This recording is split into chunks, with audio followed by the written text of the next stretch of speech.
చేసి నూతనమును నిత్యమును అయిన ఒడంబడికకు ప్రధాన యాజకునిగా నియమించితిరి.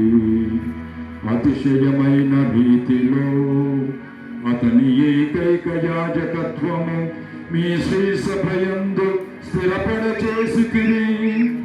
ఎందుకనో క్రీస్తు రాచరికపు యాజకత్వముతో దైవ ప్రజలను అలంకరింపచేయుటకు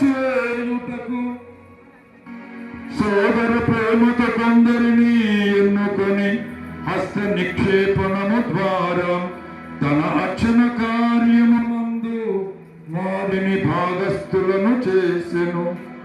ఈ విధమున ఎన్నుకొనబడిన అర్చకులు వారి పేరట మానవజాతి రక్షణ బలి పూజని నిర్వహించుచున్నారు.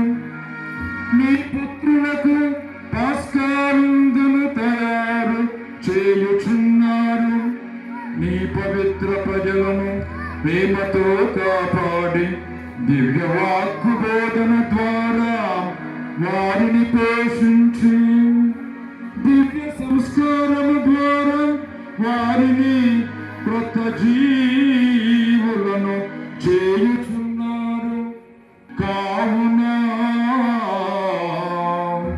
మీ నిమిత్తమును తమ సోదరుల రక్షణ నిమిత్తమును తన జీవితములను అంకితము చేయుచు క్రీస్తునకు ప్రతిబింబముగా రూపొందుటకు కృషి చేయుచున్నారు. మీ ఎడల చంచలమైన ప్రేమాను భక్తిని ప్రదర్శించుచున్నారు.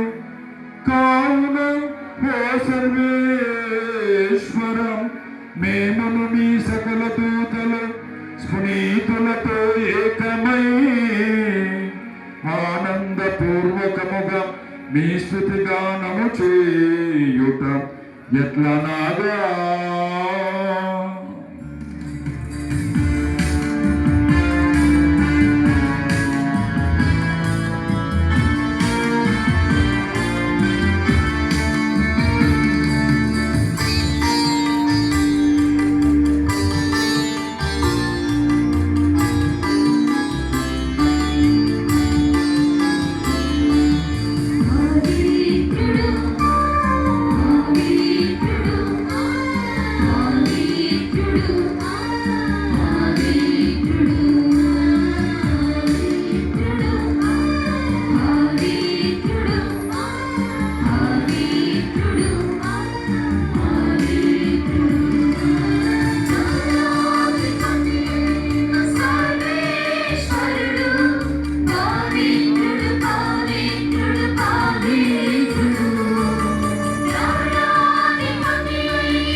పావున పిత, మీరు నిక్కముగా పవిత్రులు.